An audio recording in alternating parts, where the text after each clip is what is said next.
Эргэн бүсгүй чамтай анхудаа учирсан сэмхи ирсэн дурлал минь наснаа исаар ирсэн дурлаж ганцхан чамд сэтгэлийн үгээ төрөлсөн дуулан чамдаа би харин шүлгээ аялсан зүрхээ ганцхан чамд үгийн сэтгэлээ нэгэ даваарай зүүн сарна чамд илгээ хос сүрхээ дэлбэлээрэ харилт дурсан хүмүн өдийг хүртэл чи байсан хэнээс жилүүтэй чамайг хардаж чармал явдаг болсон үнийг битгий болоосаа гэж анхин зүрхнэр залбирсан харин дэрмэр бүдэл суудгийн дараа би ойлгосон бидний өдөр төгс биш бусдаас онцгой байсан битүүхэндээ чамайг олтхаас үнэн голоо сайсан Хинээс чамайг бусдаас хайрлаж харамлаж явдаг ёо Зүрхнээс гарсан сэтгэлээ ганцхан чамдаа зориулъя Зөвхөн чамайгаа хайрлаад зүрх сэтгэлээ би таниулъя Чамдаа үнэн чивээрээ би чамд харуулъя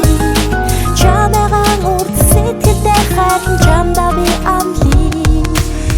Надад өдөө бүр хайрын үгээ шивэндэг чиний хайр миний хайр хоёрыг биндээ цэцгэлдэг чинийгээ тухай бодон суух надад сайхан байна чамайгаа хайрлан амьдрах надад жаргалтай байна чамтай байхдаа би доогдож ярихад төрдөг байсан чиний харцыг харах бүр чамайг илүү сасан чи бидний дурлал дурлцсан галт шиг сүртэй чиний сэтгэл зовлох зүрх асар илүү хүчтэй гэрдгээр амьдралыг насан туршид бүтээх бол гэр бүл гэдэг хасашгүй нандин эрдэн болно нандин чамтай хамгаас хайртай гэж чамайг орлохгүй насан туршид чамайг хайрлаж хамгаалах болно би